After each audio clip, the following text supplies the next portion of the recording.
வந்துருச்சு. Time time வந்துருச்சு. Super.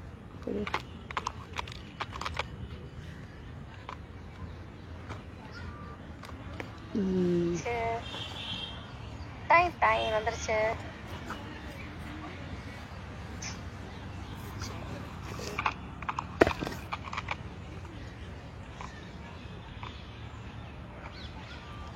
இன்னைக்கு யாரை பத்தி பேச போறேன் அப்படின்னா டி ராஜேந்தர். அங்கிருந்து எனக்கு டெல்லியிலையும் கிடைக்குது. இது ஒரு காரணத்துக்கு நான் எவ்வளவுக்கு எவ்வளவு டி ராஜேந்தர் மேல ஒரு நல்ல இம்ப்ரெஷன்ஸ் வச்சிருந்தேனோ இப்ப சமீப காலத்துல யாரை பத்தி பேச போறேன் அது தவறு அப்படிங்கறதுனால எனக்கு வீடியோ போட விடாம தடுத்துக்கிட்டே இருந்துச்சு. சரி இன்னைக்கு போட்டுருவோம், போடணும் அப்படிங்கிற நேரம் காலம் வரும்போது வந்துருச்சு. சரி, டி ராஜேந்தர். டி ராஜேந்திர பொறுத்த வரைக்கும் இறைவன் இயற்கையிலேயே கொடுத்த அறிவு,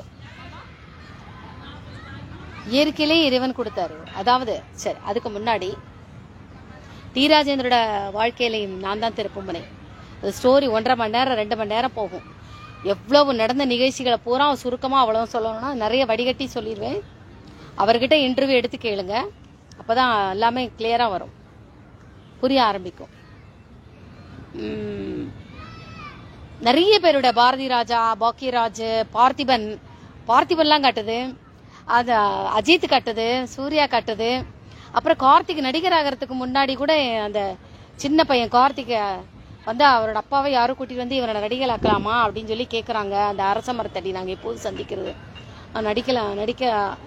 நடிகர் ஆக்கலாம் அப்படிங்கிறேன். கார்த்திக் காட்டுது. அப்புறம் நிறைய ஒளிப்பதிவாளர்கள் காட்டுது. நிறைய பேருக்கு நான் திருப்புமுனையா இருந்திருக்கிறேன்.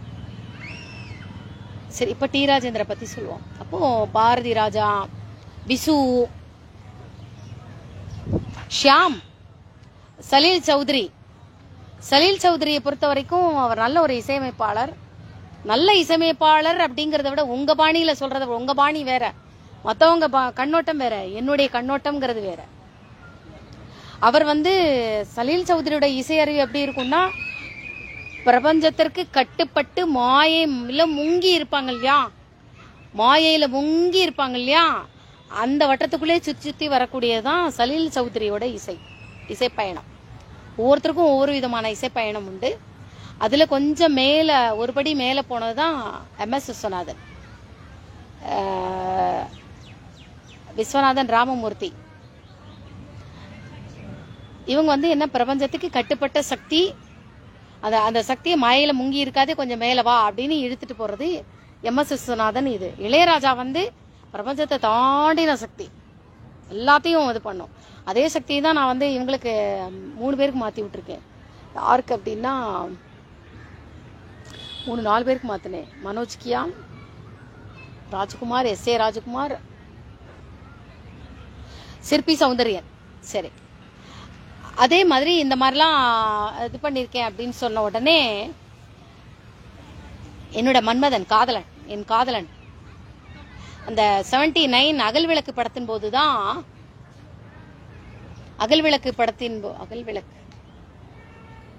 ஆமா, இனிக்கும் இளமை மூலம் MA காஜா மைதீன் எல்லாம் அந்த விஜயகாந்துக்கு பவரை மாத்தி விடும்போது நிறைய டைரக்டர்ஸ் வந்துட்டாங்க திருநாவுக்கரசு ஸ்கூலுக்கு. அப்ப இவனுக்கு மாத்தி விட்டதுக்கும் விஜயகாந்துக்கு மாத்தி விட்டதுக்கு அப்புறம் உன் கண்கள் என் கண்களை பார் அப்படின்னு சொல்லிட்டு நாங்க 2 பேர் கண்ணும் கொள்ளையடித்தால் காதல் என்று அர்த்தம், அதெல்லாம் அப்புறம் எழுதின பாட்டுகள். இதனுடைய அர்த்தத்தை நான் அப்பவே சொல்லியிருந்தேன்.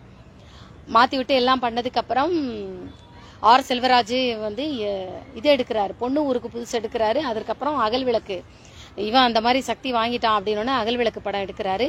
அதற்கப்புறம் தூரத்து இடிமுழக்கம்ல வந்து அந்த சிறந்த படம் எதை தேர்ந்தெடுக்கலாம் அப்படிங்கும்போது டம்மி தப்பா கதைனாலும் தூரத்து இடிமுழக்கம் அதை செலக்ட் பண்ண சொன்னது நான் தான். திரைத்துறைக்கு அந்த தூரத்து இடிமுழக்கம் அவரை கொண்டு போதான். அந்த அகல்விளக்கு படத்துல வந்து ஷூட்டிங் போதுதான் எனக்கு சாப்பாடு கிடைக்காம எங்க வீட்டுல என்ன துரத்தி விட்டது, 4 நாள் சாப்பிடாம இருந்தது, அங்க மயங்கி விடுது, அந்த கதையெல்லாம் சொல்லியிருப்பேன். அதுக்கப்புறம் ஆர் செல்வராஜுக்கு ஃபோன் போட்டு இந்த மாதிரி டிராமா போட்டு எல்லாருக்கும் சாப்பிட்றதுக்கு உண்டான இதை வந்து பௌர்ணமி உபதேசம் நான் இன்னைக்கு சொல்லியிருப்பேன். சித்ரா பௌர்ணமி காதல் உபதேசம் நான் சொல்லியிருப்பேன். அதுக்கப்புறம் ஒவ்வொரு சித்ரா பௌர்ணமிக்கு நாங்கள் சந்திப்போம். ரதி மன்மதன், அதாவது பிரபஞ்சத்தை தாண்டின சக்தி. பிரபஞ்சம் இறைவன் உலகத்தை படைச்சதுக்கு அப்புறம் இந்த பிரபஞ்சம் இயங்கணும் அப்படின்னா அதுக்கு காமம் அப்படிங்கிறது ஒன்று வேணும். இந்த காமம் ஒன்று இருந்தால்தான் உலகம் வந்து இயங்கி வரும். இப்போ பிரபஞ்சத்தை தாண்டின சக்தி பிரபஞ்சம், இந்த ரெண்டுக்கும் இணைக்கக்கூடியது வந்து ரதி மன்மதன் காதல். அந்த ரதி மன்மதன் காதலர்கள் தான் நாங்கள். இப்போ வரேன் பாயிண்ட். அப்படியே அந்த உபதேசம்லாம் சொல்லி எல்லாம் பண்ணதுக்கு அப்புறம் நிறைய பேர் என்னை பார்க்கறதுக்கு வருவாங்க. அதில் ஒருவர் தான் இந்த டி ராஜேந்தர். இந்த டி ராஜேந்தருக்கு என்ன அப்படின்னா, எப்பவுமே அவரோட ஃபேஸை நீங்க நல்லா பாருங்களேன். தான் அப்படிங்கிற தனக்கு எல்லாம் வருது, எனக்கு எல்லாமே வருது அப்படிங்கிற அந்த செருக்கு அவருக்கு நிறையவே இருக்கும் டி ராஜேந்தருக்கு. அது மட்டும் இல்ல, அவர் சொன்னது எல்லாமே பலிக்கும். நல்லது சொன்னா பலிக்காது, கெட்டது சொன்னா மட்டும்தான் பலிக்கும். அப்படி ஒரு இது உண்டு அவருக்கு, டி ராஜேந்தருக்கு. இதை பத்தி அப்புறம் பேசுவோம். ஏன் இதை முதலே சொல்லிட்டேன்னா கோவம் வரும் எல்லாரும். அப்புறம் தான் இவ சொன்னது சரிதான் உங்களுக்கு புரிய வரும். அப்ப டி ராஜேந்தரை வந்து நம்ம விஜயகாந்த் வந்து சூரியன், நான் சந்திரன். விஜயகாந்த் வந்து கூட்டிட்டு வராரு. இந்த மாதிரி இவன் பேர் வந்து டி ராஜேந்தர், இவனுக்கு எல்லா திறமைகளும் இருக்கு அப்படின்னு சொல்லிட்டு சரின்னு நான். அப்போ இவருக்கு என்ன, டி ராஜேந்தருக்கு என்ன மனசுக்குள்ளன்னா, இவ என்னத்த மாத்தி விட போறா, நமக்கு தான் எல்லாமே இருக்கே, நமக்குள்ளதான் எல்லாமே திறமை இருக்கே, இவ மாத்தி விட்டு நான் பெரிய ஆள் ஆகணுமா அப்படிங்கிற அந்த ஈகோ வந்து இவருக்கும் இருந்தது. சௌந்தரியனுக்கு உண்டு, அதே மாதிரி இவருக்கு உண்டு, பரணிக்கு உண்டு, இசையமைப்பாளர் பரணிக்கும் உண்டு. அந்த அந்த யாரோட இதுலயோ இருந்தாரு. அதனால்தான் இளையராஜா வந்து இவரை ஏற்கவே இல்லை. நான் யாரை ரிஜெக்ட் பண்றேனோ அவங்களை எல்லாருமே ரிஜெக்ட் பண்ணிடுவாங்க. அப்போ டி ராஜேந்தரை பொறுத்த வரைக்கும் என்னை ஏத்துக்கவே இல்லை. இப்படி ஒரு விஷயம், ஏன்னா தனக்கு தான் இயற்கையிலே எல்லாம் வந்திருக்கே அப்படிங்கிறது வந்து. அப்புறம் அவருடைய படங்கள் எல்லாம் நீங்க பாத்தீங்க அப்படின்னா தன் தாய்க்கு மட்டும்தான் மரியாதை கொடுத்திருப்பாரு. ஆனா தனக்கு சின்ன குழந்தையில இருந்து எழுத படிக்க கற்றுக் கொடுத்த ஆசிரியரையோ, இந்த மாதிரி இறைவன் தனக்கு தந்த இயற்கையிலேயே தந்த அந்த இறைவனுக்கு நன்றியோ அந்த இதே கிடையாது. தனக்கு எல்லாமே வருது அப்படிங்கிறது வந்து டி ராஜேந்தருக்கு உண்டு. நான் எப்பவுமே பாசிட்டிவா தான் நான் சொல்லி டி ராஜேந்தரை பத்தி போடணும்னு இருக்கும் பொழுதுதான் இவ்வளவும் வரும்போது ஆமா இவர் அப்படி கிடையாது, நம்ம தான் நல்லதா நினைச்சிட்டு இருக்கோமோ அப்படிங்கறது உண்மையெல்லாம் ஆராய்ஞ்சதுக்கு அப்புறம் தான் போடணுங்கிற தைரியம் வருது. அது போ டெலிலிங் அங்கிருந்தே எனக்கு கிடைச்சிருச்சு. நம்மளை பத்தி இன்னும் போடாம இருக்காள். இப்பவும் அவளுக்கு அந்த அம்மாக்கு நம்ம மேல கோவம் தானா, அந்த பொண்ணுக்கு நம்ம மேல கோவம் தானா அப்படிங்கிற அந்த ஃபீலிங் அவருக்கு இன்னும் இருக்கு டி ராஜேந்தருக்கு. சரி,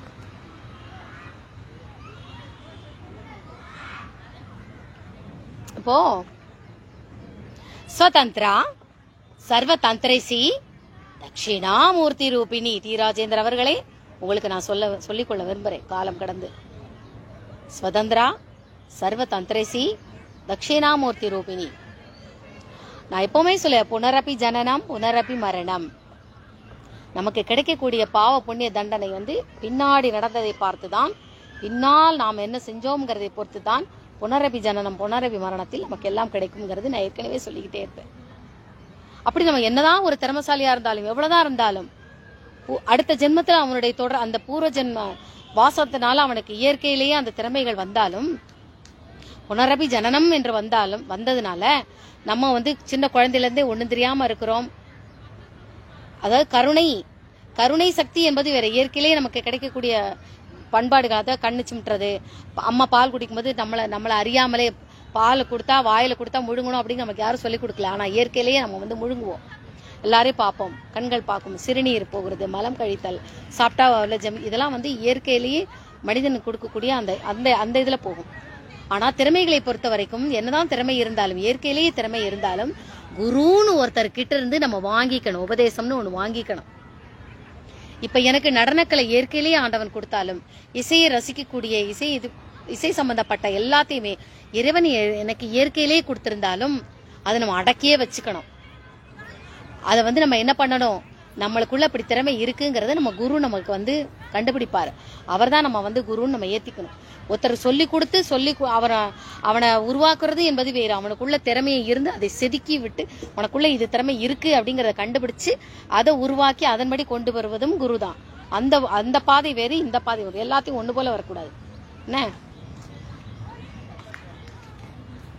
அப்ப எனக்கு இயற்கையிலே உள்ள திறமை இருந்தாலும் அந்த எனக்கு இப்படி இருக்கு அப்படிங்கறத கண்டுபிடிச்சாங்க பாத்தியா. பிணமரிக்கிறவருடைய ஃப்ரெண்டு அவர் அகோரி ஒருத்தர் வருவாரு. அது போக இந்த குழந்தை கண்டுபிடிக்கிறாங்கிறத ஒரு போலீஸ்காரர் கண்டுபிடிக்கிறாரு. இந்த குழந்தைகிட்ட ஒரு திறமை இருக்கு அப்படிங்கறத போலீஸ்காரர் கண்டுபிடிக்கிறாரு, சக்கரவர்த்தி. அதுக்கப்புறம் அந்த சக்கரவர்த்தி வேற.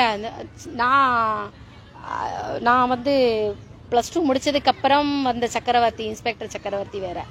இவர் வந்து ஐஜி, பெரிய போஸ்டிங்ல இருக்கிற சக்கரவர்த்தி வேறு. 2 சக்கரவர்த்தி உண்டு. அதனாலதான் சினிமால வந்து எல்லா இடத்துலயுமே சக்கரவர்த்திங்கிற கேரக்டர் நிச்சயமா கொண்டு வருவாங்க. அது நன்றி. என்ன வந்து இப்படி ஒரு விஷயம் இருக்குங்கிறத உலகத்துக்கு காட்டி தராங்க இல்லையா, அதற்கு நன்றியாக அவரோட பேரை போடுவாங்க. இதுவும் ஒரு குரு தான். அப்போ இந்த டி ராஜேந்திர பொறுத்த வந்து இயற்கையிலேயே நமக்கு, நான்லாம் வந்து என்ன பண்ண, எனக்கு இப்படி ஒரு திறமை இருக்கு அப்படின்னா, எனக்குள்ள நடனம் இருக்கு அப்படிங்கறத கண்டுபிடிச்சது கோமாக்கா. இவன் நல்லா ஆடுறாளே அப்படின்னு. அசைந்தாடும் மயில் ஒன்று கண்டால் நம்மழகன் வந்தான் என்று சொல்வது போல் தோன்றும். அசைந்தாடும் ஒன்று கண்டால். இதெல்லாம் அக்கா பாட சொல்லி கொடுக்கும் பொழுதெல்லாம் நான் ஸ்டெப் போட்டு கொடுப்பேன். உனக்கு இயற்கையிலே திறமை இருக்கு, ஆனாலும் குருங்கிறது கோமாக்கா கண்டுபிடிச்சிட்டார் இல்லையா, அது கோமாக்கா. இருந்தாலும் இயற்கையிலேயே நமக்கு ஒண்ணுதுன்னா, பூர்வ ஜென்மத்துல யாராவது நமக்கு குருன்னு ஒருத்தர் இருந்திருப்பாரு, நாம மறந்துருப்போம். அதுக்குதான் ஸ்வதந்திரா சர்வதந்திரேசி தட்சிணாமூர்த்தி ரூபிணி. அப்படி நமக்கு குருன்னு யாரும் கண்டுபிடிக்க முடியல. யாரா ஒருத்தனை குருன்னு தேர்ந்தெடுத்து அவனை பிடிச்சு உட்காந்து, இந்தாடா எனக்கு இப்படி ஒரு திறமை இருக்கு, அதுக்கு குரு நீதான் அப்படின்னு எல்லாத்தையும் நம்ம அவங்க கிட்ட ஒப்படைச்சிடும். எல்லாத்தையும் அந்த திறமைகளை பூரா அவங்க கிட்ட ஒப்படைச்சிட்டு நம்ம திரும்ப வாங்கிக்கணும், உபதேசம் வாங்கிக்கணும். அதனாலதான் எனக்கு அம்னீஷியா வரும்போது, எனக்கு பாடல் யாரு, நடனம் யாருங்கிறது எனக்கு அம்னீஷியா வந்திருந்தப்போ, டீச்சர் யாருன்னே தெரியாம இருந்தப்ப, எங்க அக்கா கல்யாணம் ஆனதுக்கு அப்புறம் பாம்பேல இருந்து நான் திரும்ப வரேன். நம்ம கிட்ட நம்ம எல்லாத்தையுமே மறந்துட்டோம். நமக்கு டான்ஸ் டீச்சர் யாருங்கிறது தெரியல. இப்போ நமக்கு டான்ஸ் நல்லா வருது. இந்த டான்ஸ் வர வர வர நமக்கு சக்தி இன்னும் கூடுது. எல்லாருக்கும் நம்ம ஆசீர்வாதம் பண்ணக்கூடிய சக்தி இன்னும் கூடிக்கிட்டே இருக்கு. அப்போ அது குருன்னு ஒருத்தர் இருந்து, நம்ம குரு யாருன்னு நமக்கு தெரியலையே, நம்ம மறந்துட்டோமே. இயற்கையிலேயே இருக்கு ஆனால் மறந்துட்டோமே. கண்டுபிடிச்சது யாரு, அந்த குருவையும் நான் மறந்தேன். இது ஒரு விதமான அம்னீஷியா வியாதி. மறந்துட்டோமே அப்படின்னு சொல்லும் பொழுது என்ன பண்றது. தென்காசி கோவில போய் தியானம் பண்ணிட்டு வரும்போது இறைவனே நமக்கு வருவான். அப்போ ஒரு பூசாரி ரூபத்துல சொல்லாரு, அந்த ஏத்த மாதிரி ஒரு போட்டோ ஸ்டுடியோ இருக்கு இல்லையா, அதுல ஒரு டான்ஸ் மாஸ்டரோட போட்டோ ஒண்ணு இருக்கும். அது யார் அப்படின்னா, அமுதே தமிழே அழகிய மொழியே எனதுயிரே, பாரதி ராஜாவோட சொந்தக்காரர். தரரரா நானும் சின்ன இந்த நம்ம சிபி சிஏடின்னு சிக்கிட்டாரு. பாயி போர்வை மெத்தை தலவாணி கல்யாண துந்தரம் அவன்தான். அவனு நடந்தா சின்ன வயசுல சுத்திக்கிட்டே இருவான். அவன் கொட்டடிச்சுக்கிட்டே டால்டா டப்பால ரமணியன் கொட்டு செஞ்சு கொடுத்துருவா. நான் பாடிக்கிட்டே அலைவேன். அவன் டன் டன் டன் கொட்டிட்டு தெத்துருவா. இருக்கிற காடெல்லாம் சுத்திட்டு அலைவோம். எங்களுடைய கதையை தான் கோவில் புறால எடுத்தாங்க. அதுக்கப்புறம் நிறைய விஷயங்கள், கோவில் பிரகாரத்துக்குன்னு இசை உண்டு, இதெல்லாம் நான் சொன்னதுக்கு அப்புறம் அப்படியே எடுத்தாங்க. இளையராஜா அப்படி புரிஞ்சுக்கிட்டாரு, சொன்னதை நல்லா புரிஞ்சுக்கிட்டாரு. அப்போ டி ராஜேந்திரை பொறுத்த வரைக்கும் அந்த போட்டோ சொல்றாரு. போட்டோ சொல்லும்போது, சரி இவன்கிட்ட போய் உன்னுடைய கலையை நீ ஒப்படைச்சிரு, நடன கலையை நீ ஒப்படைச்சு. அவர் தான் Jagannatha master, agriculture officer, Urmeni அழகியான், நயினாரகரம், தென்காசி மாவட்டத்துல ஊர்மேனி அழகியான் அப்படிங்கிற ஊர்ல ஜெகநாதன் ஒரு அக்ரிகல்ச்சர் ஆபீசர் இருப்பாரு. அவர் தான் டான்ஸ் மாஸ்டர். அவர் வந்து டான்ஸ் மாஸ்டர். அவரிடம் நான் நடனம் கற்றுக்கொள்ளவில்லை, ஆனாலும் எனக்குள்ள நடன திறமைய இந்த டான்ஸ் மாஸ்டர் இவர் தான். இவர்கிட்ட போய் உன்னோட நடன கலையை ஒப்படைச்சிரு. ஒரண்ணக்கா விடிய சாலுவாங்க. அப்போ அந்த நடனம் நேரா நமக்குள்ள இப்படி திறமை இருக்கு அப்படிங்கறதெல்லாம் போய் அவர்கிட்ட போய் டான்ஸ் மாஸ்டர் போய், இந்த சார் எனக்கு டான்ஸ் இயற்கையிலே உண்டு சார், ஆனாலும் என்னால் இப்போ இது பண்ணல, நான் குருவை நான் மறந்துட்டேன், அதனால நீங்கள் எனக்கு குருவா இருங்க அப்படின்னு சொல்லி அவர் காலில் விழுந்து கும்பிட்டு இது பண்ணிட்டேன். என்னால் ஆட முடியாது சார், கர்ப்பப்பையில் ப்ராப்ளம் இருக்குது, ஜஸ்ட் நான் எல்லாத்தையும் பார்க்குறேன் அப்படின்னு சொல்லிட்டு சும்மா விசிட் மட்டும் பண்ணிட்டு வருவேன். ஆனால் எனக்கு டான்ஸ் மாஸ்டர் குருங்கிறது கோமக்கா. அதுக்கப்புறம் ஒப்படைச்சதுனால அது குருங்கிறது ஜெகநாதன் மாஸ்டர். அவருடைய உண்மையான பேர் வந்து ஜெகநாதன். அவரை வந்து வீட்டில் ஹரி ஹரி ஹரின்னு கூப்பிடுவாங்க. அதனாலதான் மாஸ்டர் ஜெகன் அப்படின்னு சொல்லிட்டு அதில் போடுவாங்க. மாஸ்டர் பேபி ஜெயசாந்தியை பற்றி ஏற்கனவே நான் பேசியிருக்கிறேன். அவர் தான் மாஸ்டர் மாஸ்டர் ஹரிதான் ஜெகநாதன் கேட்டு பார்க்க. அவர் என்கிட்ட கேட்குறாரு, இந்த மாதிரி அமுதே தமிழை அழகிய மொழியில நான் வந்து இந்த மாதிரி நடித்தேன். அது யாரோ 2 பேர், ஸ்ரீநிதி அப்படிங்கிற ஒரு பொண்ணு, கல்யாண சுந்தரம் சுந்தரகோணாரோட பேரன், கல்யாண சுந்தரம் கல்யாணி அப்படிங்கிற பையனும், ஸ்ரீநிதி அப்படிங்கிற ஒரு பொண்ணும், அவங்க 2 பேரோட கதையை தான் அந்த இதில் எடுத்தாங்க அப்படின்னு. நான் ஞான சிகாமணியாச்சு. அவர் கேட்குறாரு, உனக்கு ஊர் கிருஷ்ணாபுரம்னா அந்த ஊர்லேருந்து வருவாங்களே உனக்கு தெரியுமான்னு என்கிட்ட கேட்குறாரு. எனக்கு தான் மறதியாச்சே. சுந்தரகோணாரா? எங்கள் ஊரில் அப்படி ஒரு ஆளே கிடையாது. எனக்கு தெரிஞ்சு சுந்தரகோணார்னு யாருமே கிடையாது. முட்டா மூதேவி அந்த ஸ்ரீதேவி அந்த ஸ்ரீநிதி நான் தாங்கிறது மறந்து போச்சு. அது கல்யாணிங்கிறது மறந்து போச்சு. எங்கள் ஊரில் கல்யாணின்னு ஒரு பையனே கிடையாதுன்ட்டு அவனை நான் தான் அடித்து துவைச்சு கும்மி நல்லா கும்முன்னு கும்மி அலசி அவனை நல்லா காய போட்டு இஸ்திரி போட்டு அவனை போலீஸ்க்கு அனுப்பியிருக்கேன். அவனை ஃபுல்லாக ட்ரைனிங் அனுப்பிச்சதுலேருந்து போலீஸ் பதவி வேலை வாங்கி கொடுக்குற வரைக்கும். அதற்கப்புறம் கரிஞ்சட்டை அந்த கருப்பு பூனையில் சேர்ந்துக்கலாமா, ஜெயலலிதாவுக்கு சேர்ந்துக்கலாமான்னு கேட்டு வந்தான். அப்போவும் ஓகே, இது நாளைக்கு பிற்காலத்தில் உனக்கு ஒரு ப்ளஸ் பாயிண்ட் அமையும், போய் சேரு. இவ்வளோ கூத்து நான் பண்ணது நான், அந்த ஸ்ரீநிதி நான் தான். ஆனால் அவர் கேட்கும்போது மறந்துட்டேன்னா இது எந்த மாதிரி விஷயங்கிறத ஆராய்ச்சியாளர்கள் தான் சொல்லணும். 3rd rate 4th rateலாம் பேசக்கூடாது. இப்போ வரேன் ராஜேந்தருக்கு. டி ராஜேந்திர பொறுத்த வரைக்கும் குரு அப்படிங்கிற அர்ப்பணிப்பு அவருக்கு என்னைக்குமே கிடையாது. Still now it is going on. தனக்கு இந்த விஷயம் வந்திருக்கிறான்னா யாரையா தேடி போய் குரு விழுந்து எல்லாமே நீதான் சொல்லி விழணும். அடுத்த ஜென்மத்திலலாம் அவருக்கு அதெல்லாம் கிடைக்காது. இந்த இப்போ உள்ள திறமை அடுத்த ஜென்மத்தில் அவருக்கு கிடைக்காது. ஏன்னா அவருக்கு குரு அர்ப்பணமே கிடையாது. எல்லாமே தனக்கே எல்லாம் வந்திருக்கே அப்படி. தனக்கே வந்தாலும் அடுத்தவனோட சுதந்திரா சர்வதந்திரேசி தட்சிணாமூர்த்தி ரூபிணி. அதையும் தட்சிணாமூர்த்தி ரூபிணியா பார்த்து உனக்குள்ளே ஒரு இறைவன் இருக்கின்றான் அப்படிங்கறத பார்த்து அந்த இறைவனிடம் நீ ஒப்படைக்கணும். என்னது இது அப்படிங்கறதுதான் விதி. அத டி ராஜேந்தர் தவறிட்டார். யார் கூட்டு வரான்? நம்ம விஜயகாந்த் கூட்டு வர்றாரு. கூட்டிட்டு வந்து அறிமுகப்படுத்துறாரு. சரி, அப்புறம் இவருக்கு வந்து படம் நடிக்கணும், ஒரு படம் எடுக்கணும்னு ஆசை, டைரக்ட் பண்ணணும்னு ஆசை, பாடல் அறிவு இருக்கு, இசைத்திறமை இருக்கு, எல்லாமே இருக்கு. அப்படிங்கும்போது படம் எடுக்கிறதுக்கு பணம் இல்லை. அப்பதான் என்னுடைய அண்டர் கிரவுண்ட்ல இருக்கிற நபர்கிட்ட சொல்லி படம் எடுங்க, ஒருதலை ராகம் கதையெல்லாம் எழுதி வச்சு ரெடி ஆயிடுச்சு, பணம் இல்லை, இப்போ எடுக்க சொல்லுங்க அப்படின்னு. அந்த படத்தை ப்ரொடியூசர் வேறு, அண்டர் கிரவுண்ட் அது வேறு, யாருன்னே தெரியாது. சும்மா ஏதோ ஒரு பேரை போடுவாங்க, அது வேற ஒரு நபர். இந்த படத்தை எடுக்கிறாங்கல்ல, விஜயகாந்த் தானே என்கிட்ட வந்து அறிமுகப்படுத்துறாரு. அதுல வந்து அந்த பாட்டில் இவர் வந்து என்னோட பாட்டை எழுதுறானா, எனக்கு வைக்கப்பட்ட பேர் எல்லாத்தையுமே அதுல கொண்டு வந்துடுறாரு. ஒருதலை ராகத்துல டி ராஜேந்தர் பத்தி இப்பதான் பேச ஆரம்பிக்கிறேன். அதுல ஃபர்ஸ்ட் காட்சியே வந்து வரும், என்ன பாட்டு பாடுவாங்க. நான் அப்பெல்லாம் படமே பார்க்க மாட்டேன். சின்ன வயசுல வந்து என்ன அப்படின்னு நினைக்க படங்கள் பார்க்கவே மாட்டேன். யார் அந்த கங்கை அமரன் என்ன பாடல் வரி எழுதியிருக்கிறாரு, வைரமுத்து என்ன எழுதியிருக்கிறாரு, நம்ம பேர் அதுல வருதா, நிலான் வருதா, பூரிமான் அதெல்லாம் எனக்கு அந்த ஆர்வம் நிறைய இருக்கும். நம்மள அவங்க நினைச்சிருக்காங்களா, எதிர்பார்க்கறதுல என்ன தப்பு இருக்கு? 10 பைசா நான் காசு பணம் பேரு புகழ் எதிர்பார்க்க மாட்டேன். ஆனா அவங்க என்னை நினைக்கிறாங்களா, நம்ம அவளை சொல்லிக்கிறோமே நம்மளை நினைக்கிறாங்களா, அந்த ரிசல்ட் நம்மகிட்ட சொல்றாங்களா அப்படின்னு நான் எதிர்பார்க்கறதுல என்ன தவறு இருக்கு? நீ ஒரு பரீட்சை எழுதுற, ஸ்கூலுக்கு போற, பரீட்சை எழுதிட்டு வர, நம்ம சரியா தேர்வு எழுதிருக்கோமா இல்லையோங்கிற ரிசல்ட் நீ எதிர்பார்க்க மாட்டியா? நீங்கெல்லாம் எதிர்பார்த்தா தப்பு. ஆனா நான் எதிர்பார்த்தா பலனை எதிர்பார்க்காம நீங்க செஞ்சுக்கிட்டே இருக்கணும்னா அது சைத்தானியம்.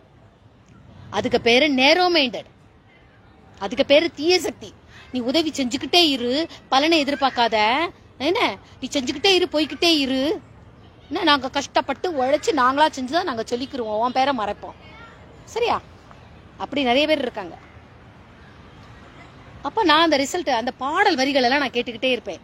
கங்கை அமரன் என்ன இருக்கு, கங்கை அமரன் ஒவ்வொரு பாட்டிலையும் என்னுடைய நிலவு, பௌர்ணமி, வளர்ப்பிறை, அந்த நிலாவுக்கு சம்பந்தப்பட்ட வார்த்தைகள் எல்லாமே வந்துடும். அதுல வந்து இந்த பாட்டு எழுதுறாரு யாரு, டி ராஜேந்தருக்கு வந்து சொல்லியிருக்காங்க எல்லாரோட பேரையும், எல்லாரும் எனக்கு வச்ச பெயர் எல்லாத்தையும் அதுல வந்துடணும் அப்படின்னு.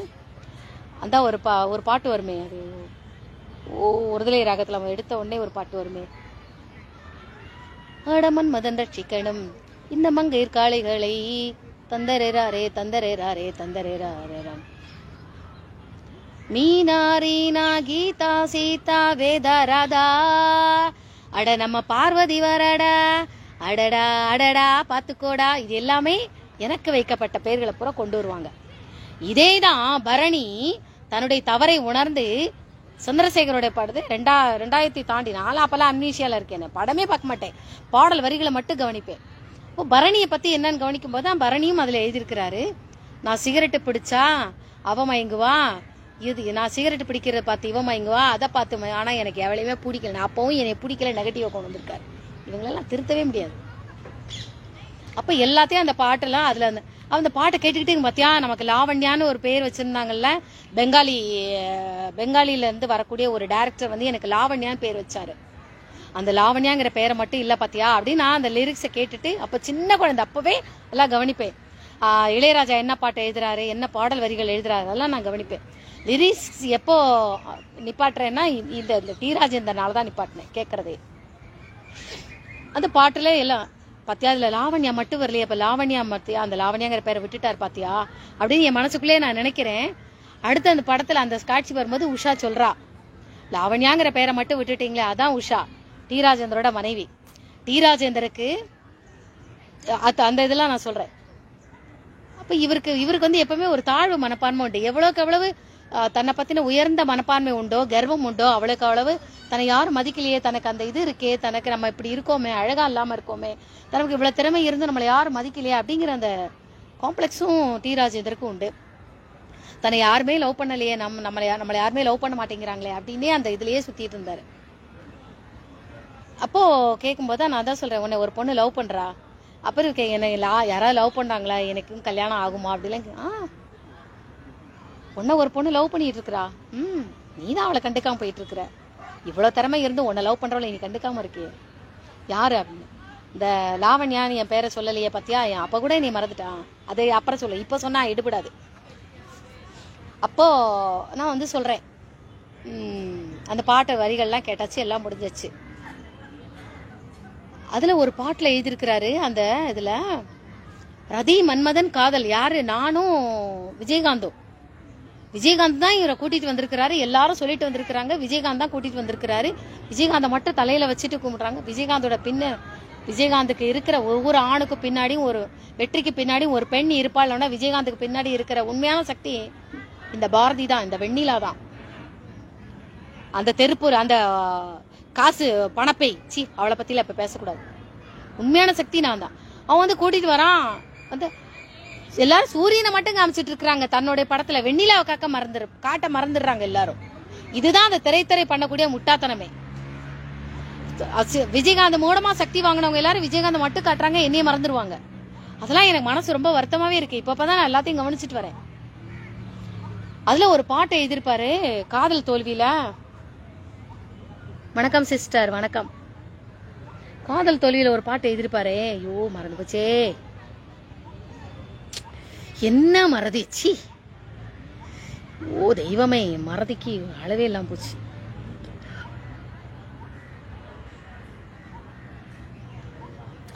அந்த படத்துல வரும், வாசம் இல்லா மலரிது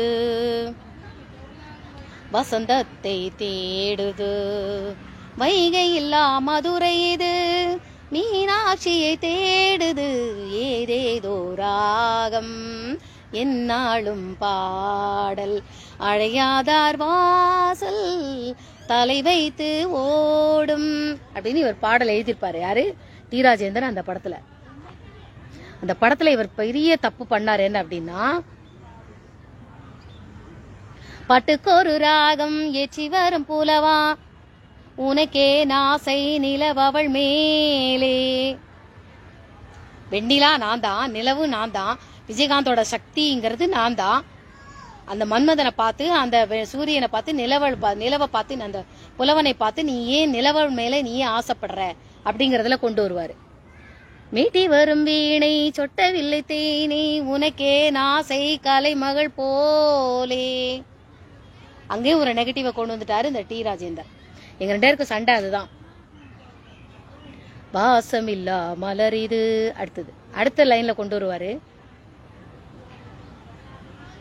என்ன சுகம் கண்டாய் இன்று வரை தொடர்ந்து உனக்கே நாசை ரதி அவள் மேலே, வஞ்சி அவள் உன்னை எண்ணவில்லை என்றும் உனக்கே நாசை மன்மதன் போலே. முடிச்சுதா? வாசமில்லா மலர் இது வசந்தத்தை, வசந்தம் என்பது ஏவிஎம் மெய்யப்பன் எனக்கு வைத்த பெயர்.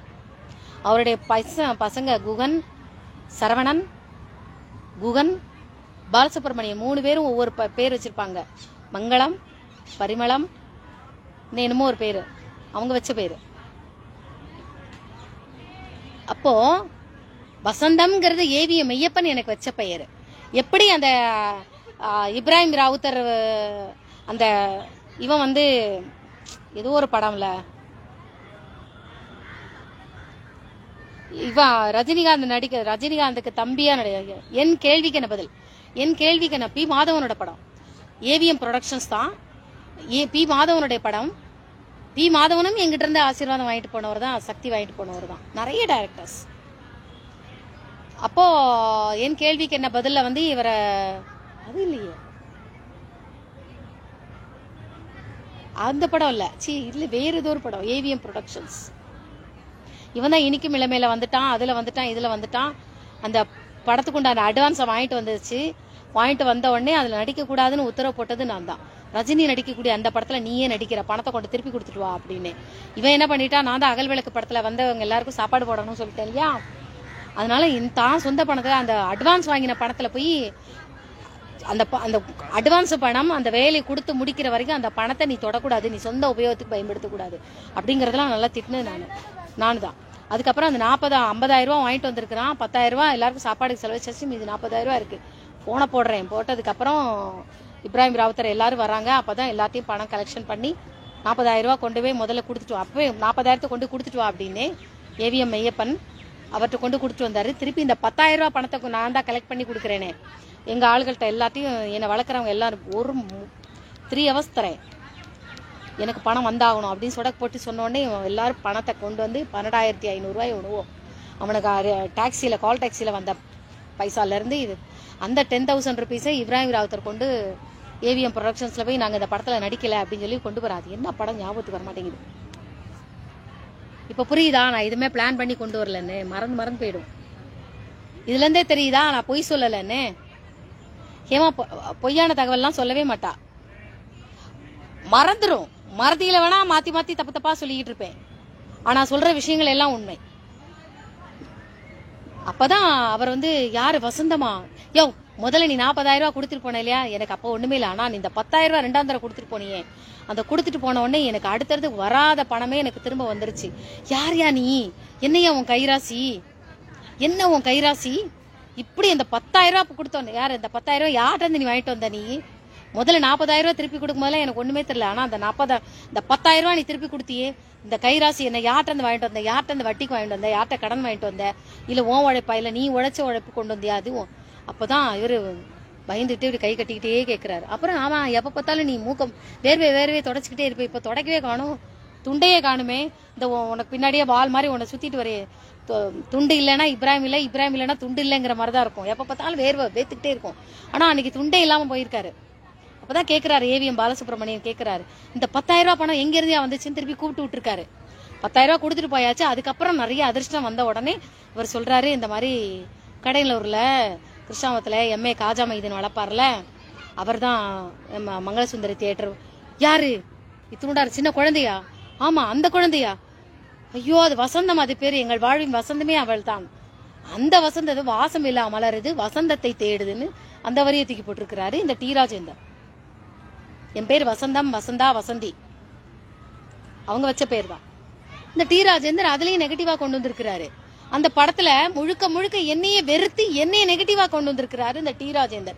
நான் அப்பெல்லாம் லிரிக்ஸ் நம்மள நினைச்சிருக்காங்களா அப்படிங்கும்போது அந்த பாட்டு ஃபுல்லா கேட்கும் போது நான் உடனே தியேட்டர் உடனே பாத்தியா என்னை பத்தி இப்படி எழுதியிருக்கிறாரு அந்த டி ராஜேந்தர்னு சொல்லிட்டு ஓன அழுதேன் நான். இந்த விஷயம் விஜயகாந்துக்கு போகுது. விஜயகாந்த் என்ன பௌர்ணமிக்கு சந்திக்க வரும்போது, நீ ஏன் அவரெல்லாம் நீ கூட்டிட்டு வந்த, அவர் அந்த மாதிரி வந்து குருவவே மறந்துட்டாரு, அவருக்கு போய் நீ சொன்னங்கிறதுனாலதான் நான் கொடுத்தேன்னு எனக்கும் விஜயகாந்துக்கும் சண்டை. பௌர்ணமியில சந்திக்கும் போது சரி நான் சொல்றேன். அடுத்தது வசந்த அழைப்புகள், அந்த படம் டம்மி, அதுலயும் அப்படித்தான். அதுல என்னைய வந்து சும்மா டம்மியா தான் காமிச்சிருப்பாரு. அதுக்கடுத்து ரயில் பயணங்களில் அப்ப இவரு டி ராஜேந்தர் வேகமா ஓடி வராரு. இல்ல நான் அப்படிலாம் நினைக்கல, நான் அந்த மாதிரிலாம் நினைக்கல, நான் அந்த பாட்டு கதையோட்டத்துக்கு தான் கதையோட்டத்துக்கு பண்ணணும்னா உனக்கு மன்மதன். அப்ப நான் சொல்லிட்டேன், நீ எழுதுனதுதான். டி ராஜேந்தர் என்ன நெகட்டிவ் சொன்னாலும் அது பலிக்கும். அப்பவே எங்களுக்கு தெரிஞ்சிருச்சு, நானும் விஜயகாந்தும் பிரிஞ்சு போயிடுவோம், ரதி மன்மதன் காதல், நாங்க இந்த ஜென்மத்துல சேர மாட்டோம்ங்கிறத டி ராஜேந்தரோட பாடல் எங்களோட நிறைவேற்றிருச்சு உண்மைங்கிறது.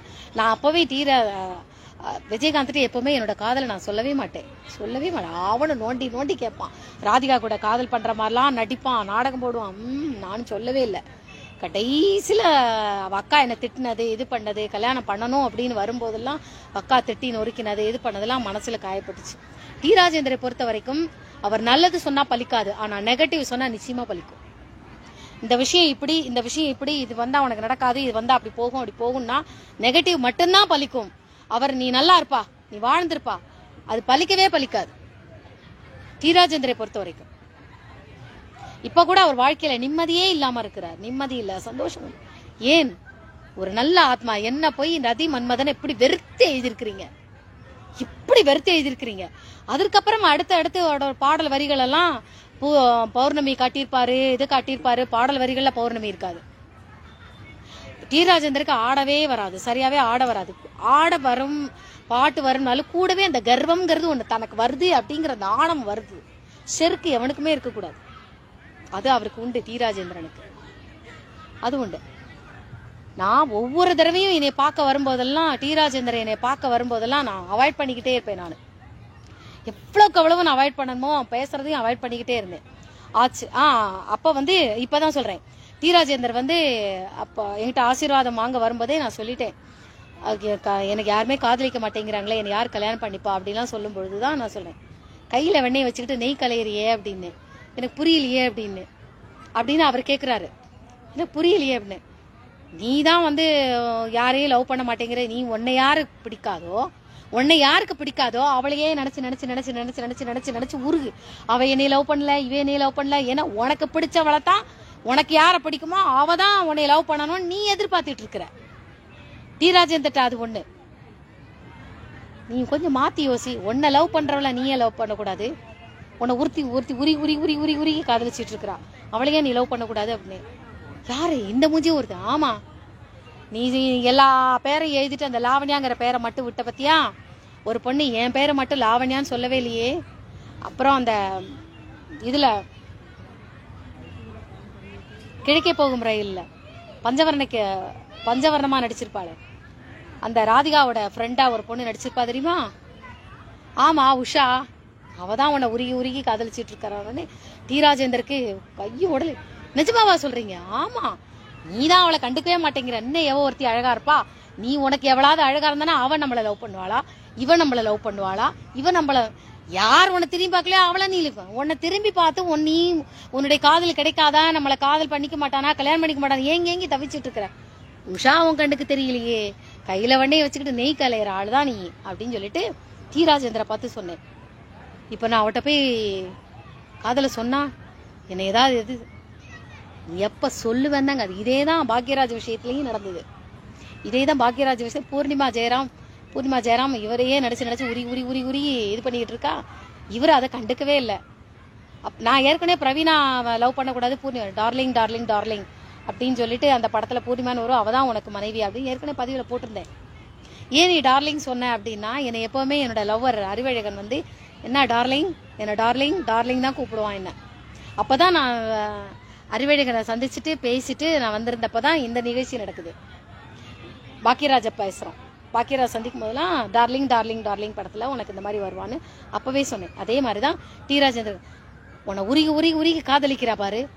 உன்னை காதலிக்கிறவனை நீ காதலிச்சு அந்த காதலத்தை நீ ஏற்று போ, லவ் பண்ணி பாரு, உனக்கு அது புரியும். உன்னை திரும்பி கூட பார்க்காத, நீ தாடி வச்சிருக்க, அழகா இல்ல, அது முகத்துல சிரிச்சு பேசுறவள போய் இவ அழகா இருக்க, இவ்வளவு லவ் பண்ணா நல்லா இருக்குமா, அவள் அப்படி நீ உன்னை உருகி லவ் பண்ற உஷா போய் லவ் பண்ணுப்பா அப்படின்னு. அப்புறம் என்ன எதுவும் சொல்ல மாட்டேன். அதுக்கு முன்னாடி என்ன பார்த்து ஐ லவ் யூ உஷான்னு என்ன பார்த்து சொல்லு அப்படின்னு. ஆமா, என்ன பார்த்து சொல்லு அப்படின்னு, ஐ லவ் யூ உஷா அப்படின்னு. இது அப்படியே அங்க போய் சொல்லு, சக்சஸ் ஆகும் அப்படி. அங்க போய் சக்சஸ் ஆயிருச்சு, சொல்லிட்டாரு உஷா. அப்புறம் தான் ரெண்டு பேரும் இல்ல நான் கொஞ்ச நாள் கழிச்சு காதலிச்சுட்டு அப்புறம் ரெண்டு பேரும் கல்யாணம் பண்ணியிருக்கிறாங்க. அப்ப 82ல இவங்களுடைய மேரேஜ் நடக்கும்போது இதுல நடக்கும்போதெல்லாம் நான் மதுரையில இருந்தேன். நான் அப்ப காணாம போயிட்டேன். இவர் வந்து சொல்றாரு, டி ராஜேந்திரன் விஜயகாந்த் சொல்றாரு, எங்க அந்த பௌர்ணமி எங்க காணும், வெண்ணிலாவை எங்க காணும்னு எங்களுக்கே தெரியல, அவ எங்க காணாம போயிட்டா. நானும் ரொம்ப அவளையே நினைச்சு எங்கிட்டு இருக்கேன். எல்லாத்தையும் கேட்கிறாரு, அவ எங்க இருக்கான்னு.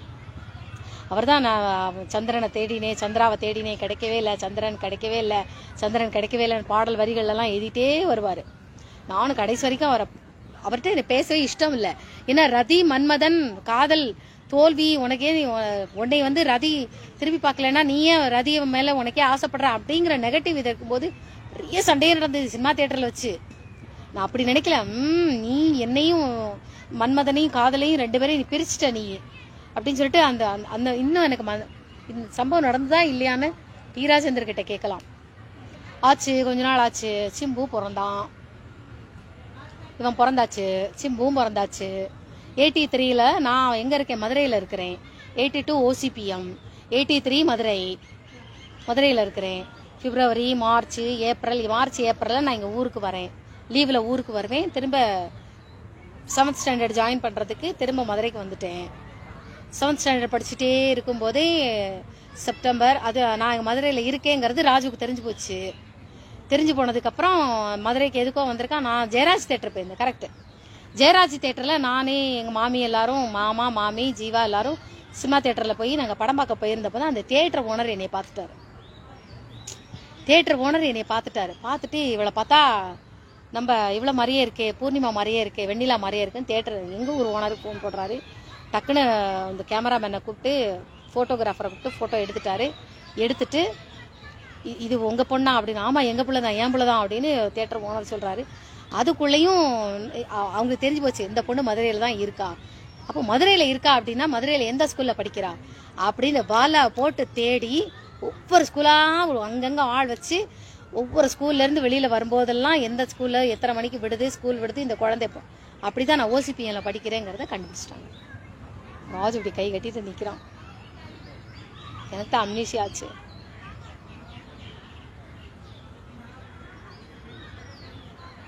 எனக்கு ஒருத்தர் ஷியாமலான்னு பெயர் வச்சிருந்தார், ஒரு ஒளிப்பதிவாளர். அவர் ஷியாமலா அப்படின்னு கூப்பிட்ட உடனே நான் திரும்பி பார்த்தேன். அப்போ ராஜுக்கு தெரிஞ்சிருச்சு இது நம்ம பாரதி தான். வந்தாச்சு ஊருக்கு. அப்புறம் எங்க ஊர்ல எங்க வீட்டுல வந்து மாமா மாமிக்கு சண்டை பிரச்சனை அப்படிங்கும்போது மறுபடியும் நாங்க என்ன பண்ணிட்டோம், இங்க வந்துட்டோம்.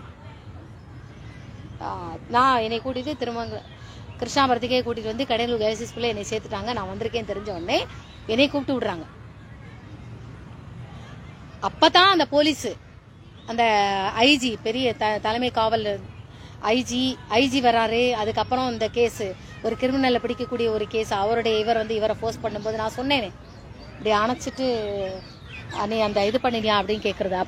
அப்பதான் நடந்த சம்பவங்கள் இது. அன்னைக்கு ஒரே நாள்லயே நிறைய பேருக்கு நான் இது பண்ணியிருக்கிறேன். அன்னைக்கு தான் விஜயகாந்த் வந்திருக்கிறாரு, டி ராஜேந்திரன் வந்திருக்கிறார். டி ராஜேந்திரன் அங்க ஒளிஞ்சு நின்றுக்கிட்டாரு. இவ என்ன செய்யறா பாப்போம், நம்ம என்னோட குழந்தைய கண்டுபிடிக்கிறாளா பாப்போம் அப்படின்னுட்டு. ரொம்ப நேரம் வீடியோ போகும். இன்னைக்கு கிளாஸ் கிடையாது, அதனால மெதுவா போனா போதும்.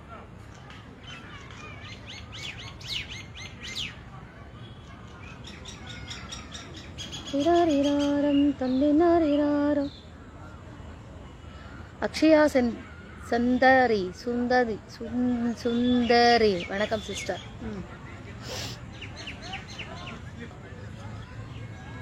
அவர் வந்து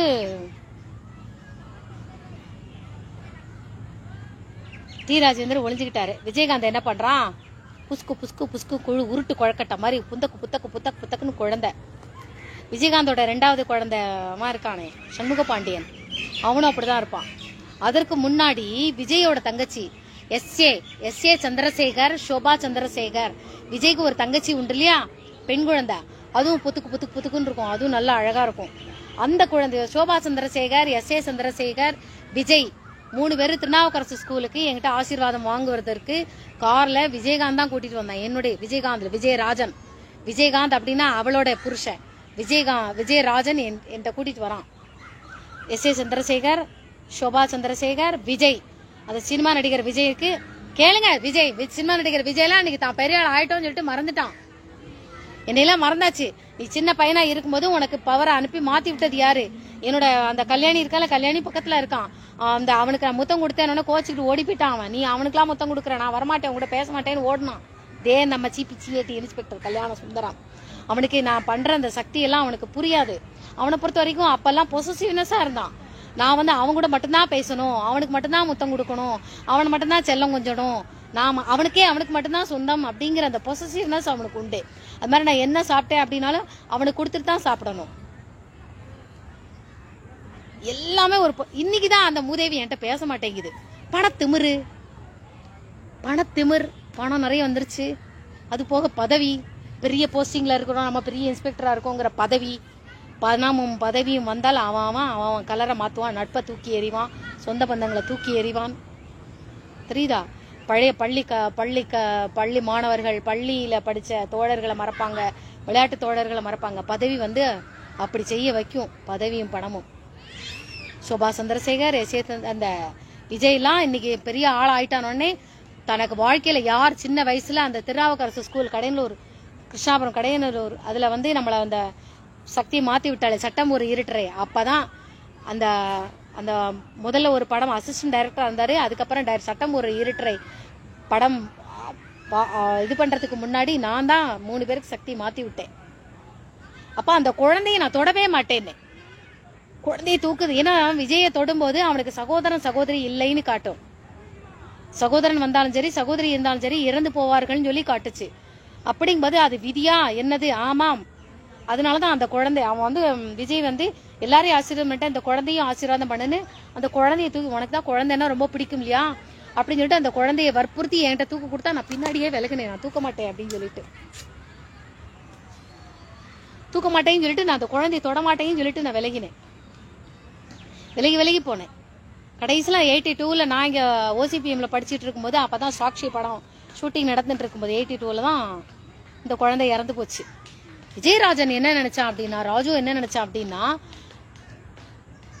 SA சந்திரசேனோட குழந்தையே இவ தொடவே மாட்டேன்னு சொன்னா, நம்ம எவ்வளவு வற்புறுத்தினாலும். அதே மாதிரி டி ராஜேந்திரோட குழந்தைய வந்து டி ராஜேந்திரன் மேல இவளுக்கு ஏற்கனவே கோவம் இருக்கு. நம்மள வந்து ரதி மன்மதன் வந்து காதலர் பிரிகிற மாதிரி அவர் காமிச்ச அந்த இது கோபம் இருக்கு. நான் டி ராஜேந்திர சந்திக்கவே மாட்டேன் அப்படின்ட்டு. அப்ப அந்த உருட்டு குழக்கட்ட மாதிரி அந்த குழந்தைய விஜயகாந்த் வாங்கிட்டு வந்தா இவன் அங்க நின்னுக்கிட்டான், இந்த பக்கமா நின்னுக்கிட்டாரு டி ராஜேந்தர். இங்க அந்த எங்கிட்ட ஆசீர்வாதம் வாங்கிட்டு அந்த போலீஸ் அங்க நிக்கிறாரு, ஆசீர்வாதம் வாங்கிட்டு அங்க நிக்கிறாரு. இன்னும் 2 பேர் வராங்க, ஆசீர்வாதம் நிக்கிறாரு. இவரு அடுத்தது இவரு டி ராஜேந்தரோட குழந்தைய குண்டுக்கு முண்டுக்கு புத்துக்குன்னு இருக்கு. பாரதி இந்த அந்த குழந்தை எப்படி, உனக்கு குழந்தைன்னா ரொம்ப பிடிக்கும்ல அப்படின்னு டக்குன்னு அந்த குழந்தைய வாங்கிட்டு அவ்வளவு அழகா இருந்தது சிலம்பரசன். அதா யாருக்கிட்டையும் போகாது, விஜய்கிட்ட ராஜுட்ட மட்டும் போச்சு, என்கிட்ட வரமாட்டேங்குது. குழந்தைய அப்படி தூக்கி அணைச்சு அப்படி கொஞ்சம் போது என்னை யாரோ வெறுத்தாங்கல்ல, வெறுத்தவனுடைய குழந்தை மாதிரி காட்டுதே. குழந்தைய உத்து பாக்குறேன், இது டி ராஜேந்தர் குழந்தையா அப்படின்னு கேட்டேன். டி ராஜேந்தருக்கு மேல எல்லாம் புல்லு அரிச்சிருச்சு. எப்படி அப்படின்னா, இந்த சிம்பு என்ன பண்ணா, சிம்பு புது ஆள்கள்ட்ட எல்லாம் போக மாட்டான். இவன் என்ன பண்ணா, என் முடி அப்படி கொத்த அப்படி பிடிச்சான். ரெட்டை குடுமி தானே போட்டிருப்பேன், இந்த பக்கமும் அந்த அதான் விஜயகாந்த் தான் எனக்கு ரப்பர் பேண்ட் போட்டு தலையெல்லாம் சீவி விட்டான். ஸ்கூல்ல காலங்கத்தலை வரையும் தூங்கி எந்திரிச்ச உடனே கிளம்பி ஓடி வந்துட்டேன் நான். அப்போ எனக்கு விஜயகாந்துக்கு வந்து கேர்ள்ஸுக்கு ஹேர் ஸ்டைல் பண்ணலாம் தெரியும், எனக்காக படிச்சுட்டாங்க. இப்படி தலையை சீவி விட்டு அதை அப்போ கூட நைனா போகும்போது எல்லாரும் கேள்வி பண்ணுவாங்க, நல்லா அழகா பின்னி விடுற அவரு அப்படின்னு சொல்லிட்டு கேள்வி பண்ணுவாங்க. பிடிச்சு இந்த 2 பக்கம் போட்டு மல்லிகைப்பூலாம் வச்சு விட்டான் விஜயராஜன். ஆட்கள்லாம் வராங்க, பார்க்க கொஞ்சம் அழகா இருக்கணும் அப்படின்னு சொல்லிட்டு. அப்பெல்லாம் முடி இவ்வளவுதான் இருக்கும். அழகா ரெட்டை குடுமி போட்டு விட்டு இது பண்ணி விட்டுருந்தான் விஜயராஜன். பூவெல்லாம் வாங்கிட்டு வந்து வச்சு விட்டுருந்தான். இந்த சிம்பு என்ன பண்ணுச்சு, பிடிச்சு கொத்த ஆஞ்சிட்டு அழுதுது. தப்புன்னு மூஞ்சில ஒரு அரை. அவரா டி ராஜேந்திரா இப்படி அடிக்குது. நான் உடனே விஜயகாந்த் வந்து இல்ல அவ அதெல்லாம் கோச்சிக்க மாட்டா, ஒண்ணு நினைக்க மாட்டா அப்படின்னு. அதுக்கப்புறம் அந்த குழந்தை இப்ப சொல்ல, இந்த குழந்தைக்கு ஏதாவது சொல்லணேன். இந்த குழந்தையும் அம்மா அப்பா 2 பேரும் நடிகர் அப்படின்னாலும் இவனுடைய நடிப்பு நீங்க சொன்னா நம்ப மாட்டீங்க, நீங்க சொன்னா யாரும் நம்ப மாட்டீங்க. டி ராஜேந்தரே எதிர்பார்க்கவே இல்லை. டி ராஜேந்தர் இந்த பதிலை எதிர்பார்க்கவே இல்லை, யாருமே எதிர்பார்க்கல. பெற்றோரிடமிருந்து நடிப்புகளை வந்தாலும் இவனுடைய நடிப்பு, நடனம், உடல் அசைவுகள் எல்லாமே என்னை போன்றே இருக்கும் அப்படின்னு சொல்லியிருந்தேன். இது உண்மையா இல்லையானா நீங்க டி ராஜேந்தருக்கு கேட்கலாம். என்னுடைய கலைத்திறமைகள் பூரா இந்த குழந்தைக்கு நான் கொடுக்குறேன் அப்படின்னு சொல்லிட்டு நான் சிம்புவுக்கு நான் ஆசீர்வாதம் பண்ணேன். சிலம்பரசன் நீங்க நல்லா பாருங்க, டி ராஜேந்திரோட நடிப்பு திறமை வேற மாதிரியா இருக்கும், உஷாவோட நடிப்பு வேற மாதிரியா இருக்கும். டி ராஜேந்திரோட நாடகம் இப்படி நடனத்தெல்லாம் அப்படி பாருங்க, அந்த நடனத்துக்கும் இந்த சின்ன பையன் ஐ ஆம் எ லிட்டில் ஸ்டார் அந்த பாட்டெல்லாம் ஆடும்போது அந்த குழந்தையோட டான்ஸ் ஸ்டெப்பையும் பாருங்க, இந்த கண்ணை பார்க்கறது, இந்த நடிக்கிறது எல்லாமே முகச்சாயல் மட்டும்தான் டி ராஜேந்தர் மாதிரியே இருக்கும். நன்றாக கவனியுங்கள். ஆனால் நடிப்பு, வெளிப்படுத்துதல், நடை இதெல்லாம் என்னை மாதிரியே இருக்கும். என்ன மாதிரிதான் இருக்கும். ஆராய்ச்சி பண்ணுங்க. டி ராஜேந்தருக்கு அப்படியே உடம்பெல்லாம் புல்லரிச்சிருச்சு. என் குழந்தைக்கு இவ்வளவு ஒரு இதா. அதுக்கப்புறம் தான் அந்த குழந்தைய தன்னோட படத்துல அறிமுகப்படுத்துறாரு. என்ன படம் தெரியல. உங்க அப்பா அம்மாவா அண்ணே டண்டனக்கா டனக்குனக்கா என்கிட்ட நியூஸ் வருது. நீ பாரதி நீ அந்த குழந்தைய இது பண்ணல, அந்த குழந்தையில சினிமால நடிக்க வச்சுட்டாங்க பாரு அப்படின்னு எங்கிட்ட இருந்து ஆசீர்வாதம் வாங்கிட்டு போயிட்டு தான் டி ராஜேந்தர் இது பண்ணாரு. அவ்வளவுதான். அதுக்கப்புறம் காலங்கள் செல்ல செல்ல செல்ல அந்த குழந்தை வளர வளர வளர அந்த பையன் இதா நடிக்கிறான். ஆனாலும் நான் டி ராஜேந்தரை சந்திக்கவே இல்லை. என்னையும் என் காதலனையும் நீ பிரிச்சுட்ட. காதல பிரிக்கலாமா? என்னதான் நீ காட்சிகள் அப்படின்னு வந்தாலும் ரதி மன்மதன் காதல பிரிச்சா என்ன ஆகும்?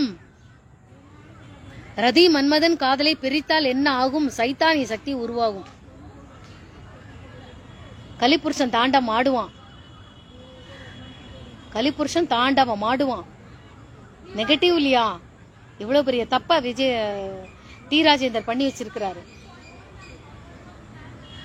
இந்த வீடியோவை டி ராஜேந்தர் கிட்ட கொண்டு போங்க. ஏற்கனவே எதிர்பார்த்துதான் காத்துட்டு இருந்தாரு. பாப்போம்.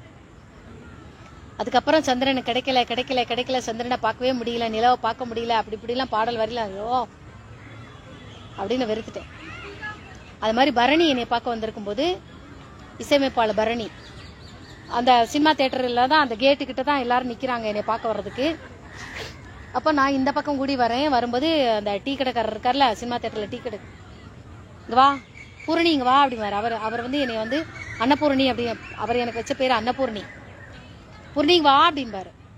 என்ன அப்படின்னு அந்த பாரு, உன்னை பார்க்க சினிமா ஃபீல்ட்ல இருந்து எல்லாரும் வந்திருக்கிறாங்க, எங்ககிட்ட பேசுற மாதிரிலாம் பேசக்கூடாது, சரியா? அந்த நக்கல் நையாண்டிலாம் பண்ணக்கூடாது. நாங்க வேற அவங்க வேற. என்ன சொல்றாங்களோ அதனமா பேசிட்டு கேட்ட கேள்விக்கு மட்டும் பதில் சொல்லு. இல்ல உனக்கு என்ன சொல்லணுமோ அவங்க எதிர்காலம் சம்பந்தப்பட்டது மட்டும் நீ சொல்லு. கடந்த காலம் ஏதாவது திருத்த வேண்டியிருந்தா அதை சொல்லு, அதோட நிறுத்திக்கும். வேற எதுவும் எக்ஸ்ட்ரா பேசக்கூடாது. ஒவ்வொரு தடவையும் எனக்கு வான் பண்ணி தான் என்னை பேச விடுவாங்க. அப்படிதான் பரணி. நான் அப்படி வர்றதை பார்க்கும்போது பரணி என்னமோ மனசுக்குள்ள அவரோட மைண்டு பத்தி ஓடுது. என்னமோ ஒரு ஜோதிட பொண்ணு அப்படின்னாங்க எப்படின்னாங்க, இது என்னது இத்துண்ட கையை குட்டா காலு குட்டா ஆளை சைசையும் பாரு, இவெல்லாம் நம்மளை ஆசீர்வாதம் பண்ண போறாளா அப்படின்னு பரணி என்னைய.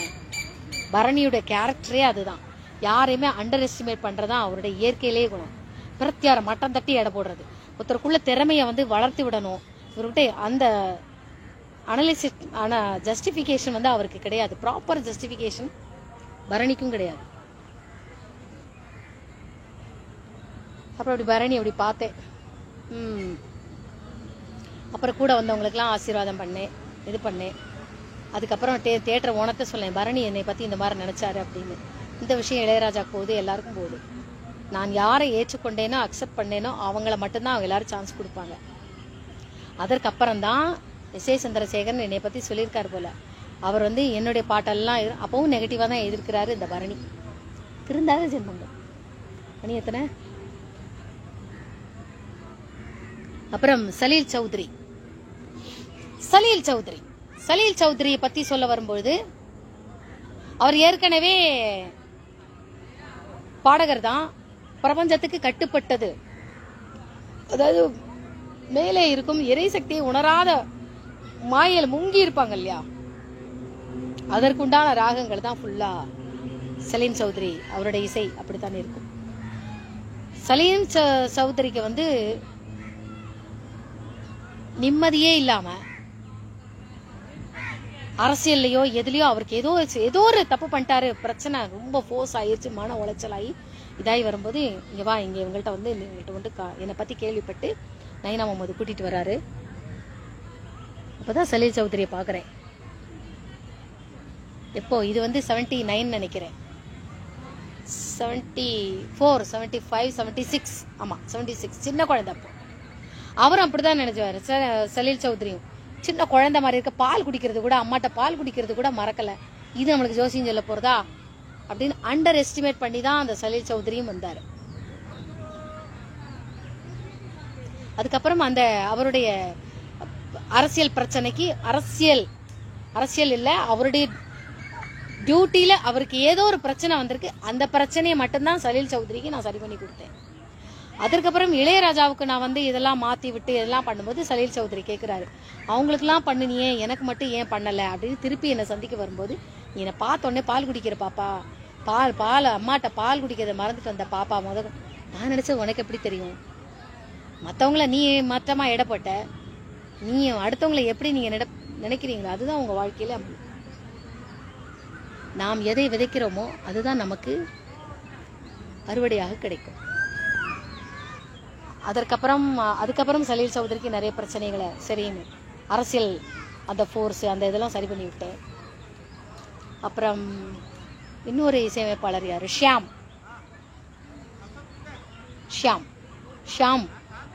அவரையும் கூட்டிட்டு வந்தார். விசு கூட்டிட்டு வந்திருந்தாரு, சினிமா நடிகர் விசு ஷியாம கூட்டிட்டு வந்திருந்தாரு.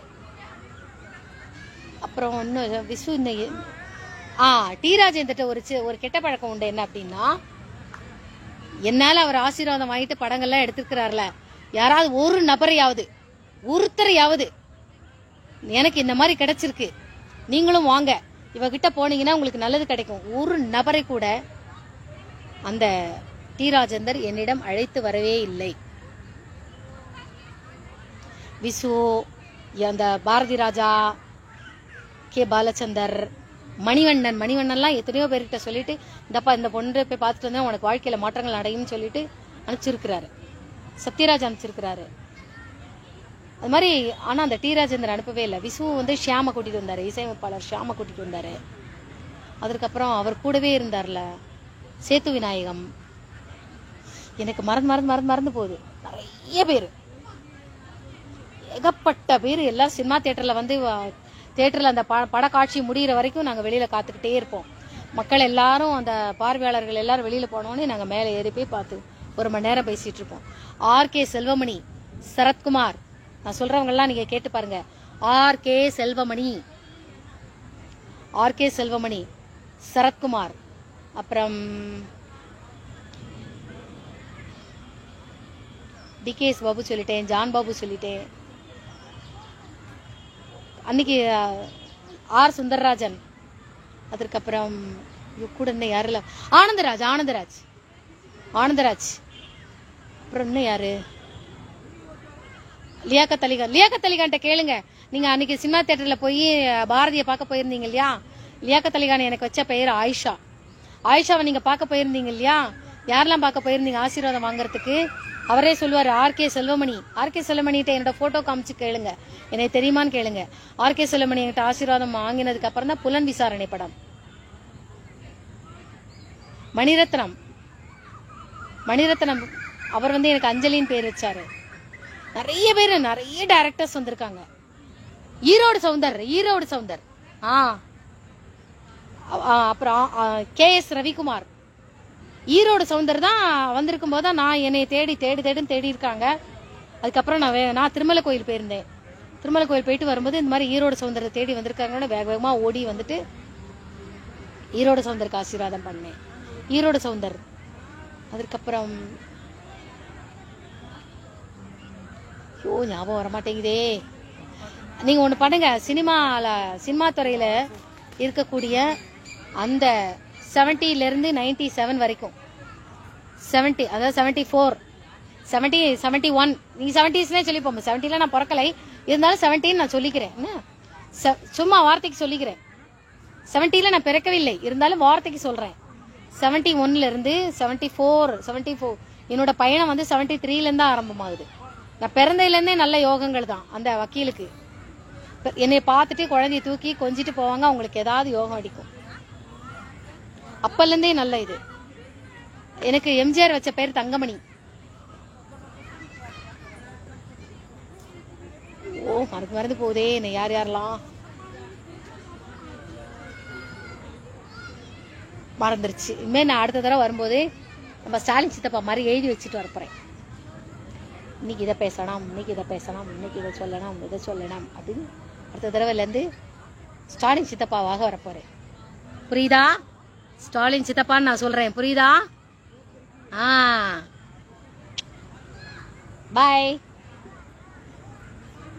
எல்லாரும் வந்து விஜயகாந்த் சந்திரன், சூரியன்னா நான் சந்திரன். அந்த எங்கிட்ட இருந்து ஆசீர்வாதம் வாங்கினவங்க பௌர்ணமி தோறும் தியானம் பண்ணிட்டு நானும் அவனும் இப்படி அணைச்சு தியான சக்தியில இருப்போம். எங்கிட்ட இருந்து பவர் பாஸ் ஆகும். அங்கிருந்து இதை அடுத்து சொல்றேன். நல்ல விஷயங்களை பேசியிருக்கிறோம், எல்லாத்தையும் மட்டும் உழப்பக்கூடாது. அப்புறம் நீங்க வந்து ஆர்கே செல்லுமணிகிட்ட கேட்கணும், சரத்குமார்கிட்ட கேட்கணும், ஆனந்தராஜ் கேட்கணும். நிறைய பேர் வந்திருக்கிறாங்க. கரண் வந்திருந்தான். தலைவாசல் விஜய், அதுக்கப்புறம் ராம்கி. ஓ ஞாபகம் வரமாட்டேங்குதே. நீங்க ஒன்று பண்ணுங்க, எல்லா நடிகர்கள்ட்டையும் திரைத்துறைகள்கிட்ட என்னோட போட்டோ காமிச்சு இந்த மாதிரி 74லேருந்து 97 96 வரைக்கும் யாரெல்லாம் அந்த பொண்ணை போய் பார்த்துட்டு வந்தீங்க அப்படின்னு கேளுங்க. அப்புறம் விகே பாண்டியன், ஒரிசா மாநிலம். இப்போ ஒரு பிரச்சனை ஓடிட்டு இருக்கே. விகே பாண்டியனை யாராவது சந்திச்சிங்கன்னா என்னோட சின்ன வயசு போட்டோ காமிச்சு, அவர் வந்தாரா என்னன்னு தெரியல, இந்த மாதிரி கடையில் ஒரு எம்ஏ காஜா மைதீன் வளர்க்கக்கூடிய பொண்ணு நைனா முகமது, அந்த அரசியல்வாதி. நிறைய அரசியல்வாதிகள்லாம் என்னை வந்து சந்திச்சுட்டு போவாங்க. அந்த அவர் மூலமாக அவரோட அப்பா வந்து அவரோட விகே பாண்டியனோட போட்டோ காட்டுறாரு. இவன் கலெக்டர், அவங்க நினைச்ச ரூட்டே வேற, நான் திருப்பி விட்ட ரூட்டே வேற. விகே பாண்டியனை கலெக்டர் ரூட்ல தான் போகணும்னு சொன்னது நான். அது வரைக்கும் அவங்க கலெக்டர் ஆகணுங்கிற நினைப்பே அவங்களுக்கு கிடையாது. இந்த விஷயம் உண்மையா, நான் சுருக்கமாக தான் சொல்லியிருக்கேன், விஷயம் உண்மையா இல்லையான்னு விகே பாண்டியன்ட்ட கேட்கணும். விகே பாண்டியனோட போட்டோ தான் எனக்கு வந்தது. இந்த விஷயம் கேள்விப்பட்டீங்களா என்னங்கிறத விகே பாண்டியன்ட்ட கேட்கணும். பாய் பாய் பாய் பாய். நல்ல வேளை மோடி வந்து இந்த விஷயத்த விகே பாண்டியன் தான் அது எது ஒரிசா மாநிலத்தில் அந்த பூரி ஜெகநாதர் கோவிலில் உள்ள சாவியை வந்து திருடிட்டு போயிட்டார். என்னமோ சொல்லியிருக்கிறாரு அவர். அப்படி சொல்ல போய் தான் எனக்கு விகே பாண்டியனை நோண்ட ஆரம்பிச்சேன். அவரும் என்னிடமிருந்து ஆசீர்வாதம் வாங்கியவர் தான் போட்டோ ஊடுருவல் மூலம். பாய். மணி ஆயிட்டு, பசி வருது எனக்கு. பசி தாங்க முடியலையே. ஏண்டா அப்படி பசிக்குதுன்னு தெரியலையே. அக்ஷய சுந்தரி, வணக்கம் சிஸ்டர். நான் க்ளோஸ் பண்ண போறேன். மகிழ்ச்சி.